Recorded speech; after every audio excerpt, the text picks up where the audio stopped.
Streaming live from the John Pacino studio in High Tech High School in Secaucus, New Jersey, it's the World Cup show on WHIT.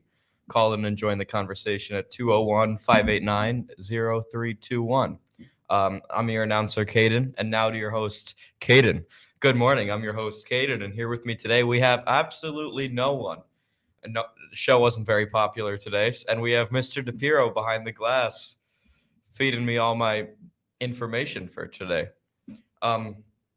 Today's the second day of the 2022 World Cup, and we have some very interesting games today. We have England versus Iran, which they won that game 6-2. Probably a good thing for the U.S. in their hopes of qualifying past the group stage. And obviously a very important game for the U.S., the USA's own game versus Wales, which they play at 2 o'clock. We are slightly favored in that game with a 38% chance to win and a 31% chance to draw. Either of those outcomes should probably help. And then we go on to play England on Friday. So U.S. versus Wales, 2 o'clock. One thing that's interesting about the USA's lineup is that they didn't bring their backup goalie with them for some reason. They don't have their main backup goalie. They left him behind. And the main theory for why they left him behind was the fact that they didn't want the main goalie to keep looking over his back, wondering if his spot's going to get stolen. So, Evan Horvath was never supposed to come to Qatar, but now he's there. I can't remember who the starting goalkeeper is, but I like him. He used to play in the MLS, and he recently signed a deal with Manchester United, I believe, and he plays backup goalie there, and he's been doing pretty well as their backup goalie. And for Wales, they have Gareth Bale, and that's about it. They should really be relying heavily on Gareth Bale, and Gareth Bale broke my heart a couple weeks ago when he scored a goal in overtime versus the Philadelphia Union in the MLS Cup final, and they ended up losing on penalties. So that hurt. There he is. He has a nice man bun. And that man bun was used to score a header against the Philadelphia Union, but it's okay. We'll give him the revenge today when I'm predicting a 3-1 score on that front. Possibly the biggest game the U.S. will play in this whole World Cup is on Friday, U.S. versus England, where we are quite underdogs in that, but, we have some experience being underdogs versus England and things other than soccer, and we've done pretty good. I, of course, am referencing 1776 when the U.S. came back and beat the British in the American Revolution. This is just like that. That's what's going to happen. They're only giving us a 15% chance to win, but I think it's going to happen. I don't know. I think Christian Pulisic scores the last-minute game-winning goal against Jordan Pickford, and then they go on to the group stage. I mean, the knockout stage. And anything can happen from there. You can't count the U.S. out yet. One team you can count out, though, is Iran. If you watched Iran's game earlier today, you would know exactly what I'm talking about.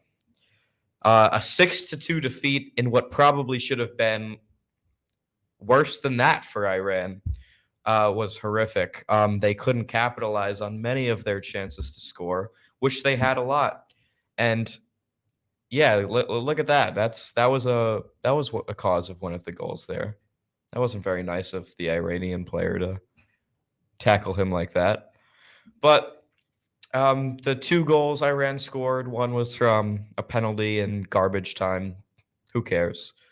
But the reason this affects the U.S. is because the tiebreaker in the group stage is goal differential. So if when you lose by 4, it obviously really hurts your goal differential, and probably not a goal differential you can come back from. So if we tie Iran, we should go through. Don't have much more to say about the World Cup. Let's move on to some other sports. We had football over the weekend, as we do most weekends when football season's happening. And the main game of this week was Cowboys-Vikings. It was supposed to be a close game. I believe the spread was 2 points, but the Cowboys won by 37 points, and which was not ever a close game. And I think that just proves how good the Eagles are. I mean, let's look at it. The Phillies beat Dallas, and they've beat the Vikings. They've beat both teams playing here. The Eagles are now 9-1 on what was a pretty sketchy loss to the a pretty sketchy 1-point win to the Colts, and I wasn't very happy about that. But you know what they say, a win's a win, and you gotta take what you can get in the NFL. It looks like we're on pace for a playoff spot and possibly the first playoff spot, which grants us a first round bye. You want to know what I was watching while I was watching the Eagles game? I watched Seton Hall basketball. They won by 38 points to the Wagner Seahawks, I believe. I was at that game in person, and I saw it with my own eyes. We definitely won that one. It was unlike the Wednesday night game where they lost horrifically to the Iowa Hawkeyes, and it seems that they've made the necessary adjustments.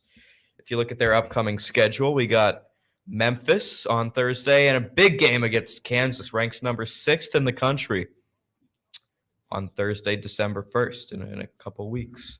If they win that, they should probably get a spot in the top 25.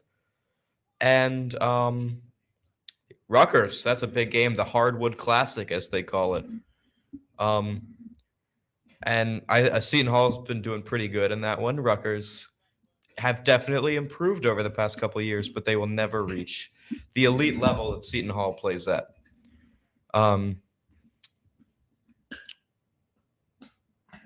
Next sport. What other sports happened over this weekend? We have NHL. Ooh, the Devils. The Devils. I'm not a big fan of the Devils. I like the Flyers myself. But the Devils are on top of the world right now. They had a 4% chance at making the playoffs going into this season. And they are now number 1 in ESPN's power rankings in the whole league. So Devils are definitely a team to be feared. I believe they're 15-3 right now. Is that true, Mr. DePiro? Can you click on the standings? Standings. Down a little bit. Yep, 15-3 with 30 points. That's definitely big. The Rangers aren't doing so hot. 9-6-4, which gives them a total of 22 points with 19 games played. That's actually one more than the Devils. So the Devils can gain even more on the Rangers and the rest of their competition. They, however, can't gain on the Hurricanes and Flyers. The Flyers still have a chance, and the Devils on their 12-game win streak hope to keep that going tonight against the Islanders, I believe. Am I correct in that? I don't know. Guess we'll never know. But hockey, Flyers started out good, but starting out good doesn't always mean you'll finish good. They have been sliding down a slippery slope here, and they'll probably lose to the Devils on December 3rd. Whoa. It's already December. Or it's close to December. Saturday, 7 p.m. Be there or be square. probably won't watch that one because I don't care too much about hockey, but I know a little bit. Don't ask me to name any players. I can't. But I know enough to know that the Flyers are going to bounce back and make the playoffs.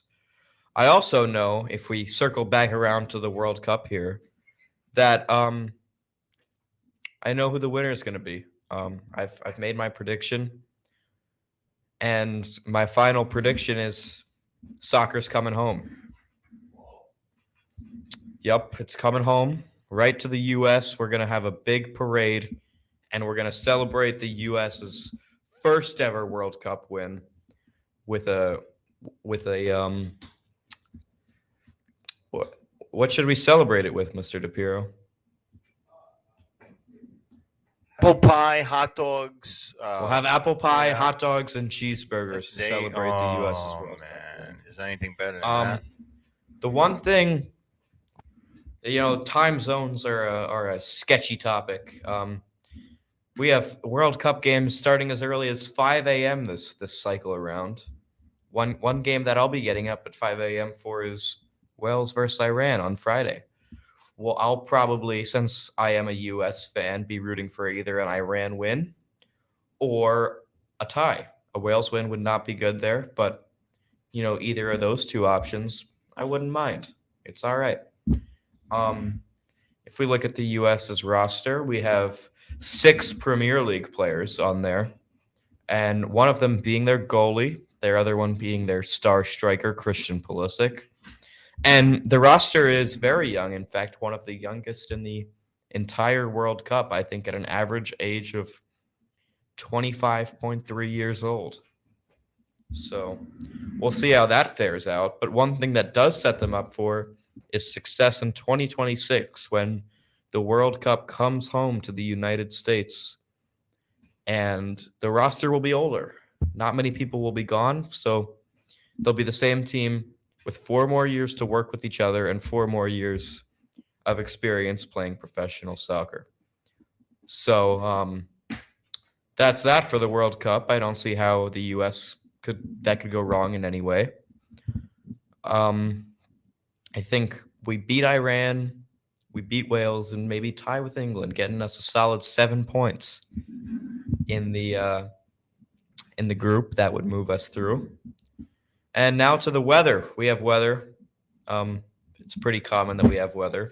And this weather is particularly cold. It's 37 degrees Fahrenheit with a 33% humidity and 10-mile-per-hour wind. So if you want to go 10 miles an hour, just jump up and let the wind take you. You'll go 10.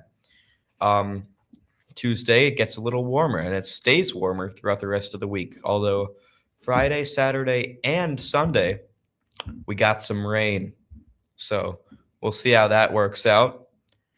And that's it, I think. Thank you for watching the World Cup show on WHIT.